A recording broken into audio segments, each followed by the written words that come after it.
As with any regular meeting, make sure you're fully prepared before you go in. Before a meeting, sign in to the Zoom client. Then click Settings.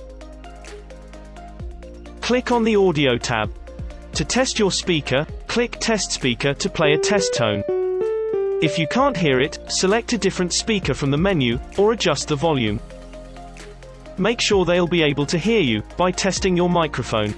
In the microphone section, you'll see the input level bar move when Zoom is picking up audio. Click Test Mic to test your microphone. Your audio will start recording. Click Recording when you're done, and it will play back.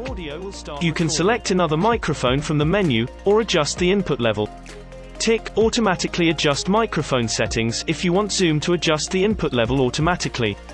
If you're still having trouble with your microphone, check your app permissions. Open Settings. Under Privacy, select Microphone. Make sure the setting for microphone access for this device is turned on. If the setting is already on, turn it off, then back on. You could then try closing all apps and restarting your device.